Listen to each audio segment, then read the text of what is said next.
remember what has happened thereafter is protesters have also been on a warpath.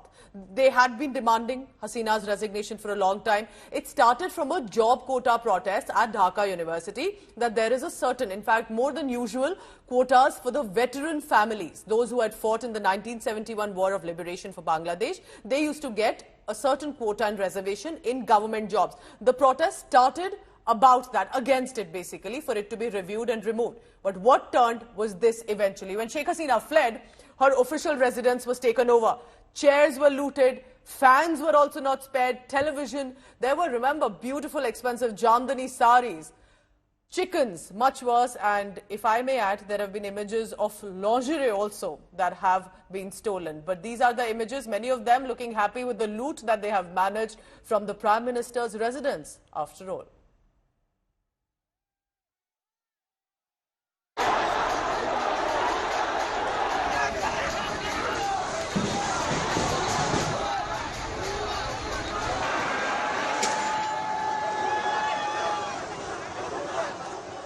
Moments after Sheikh Hasina fled Bangladesh, massive crowd of protesters stormed the former Prime Minister's official residence.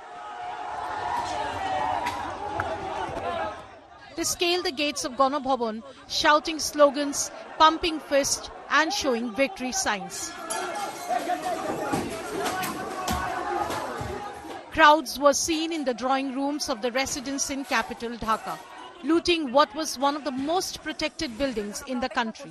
সেনা প্রধান general ওয়াকারুজ্জামানের দুপুর 2টায় বক্তব্য দেওয়ার কথা ছিল, কিন্তু আলোচনা যে গণভবন খুলে দেয়া হয়েছে কারণ Some carried away televisions, chairs, tables, fans, books, a toy car, pillow and duvet, clothes, including lingerie. Others attempted to steal some money.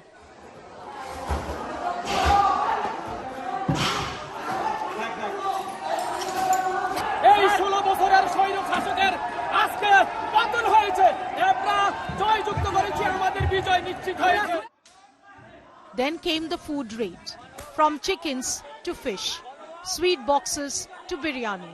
The protesters had a feast.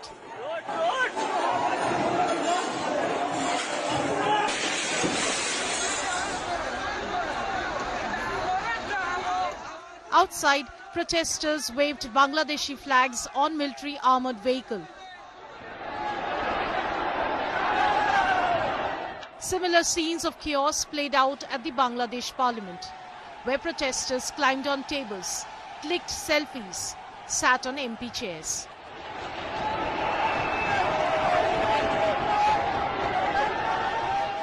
Even the House of Chief Justice of Bangladesh was looted in Dhaka.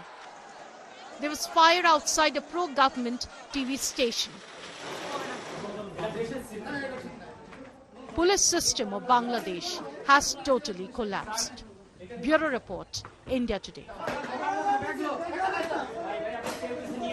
And so the big question is this temporary instability, and what happens next to Bangladesh if it does not get a good Prime Minister to lead the country here on?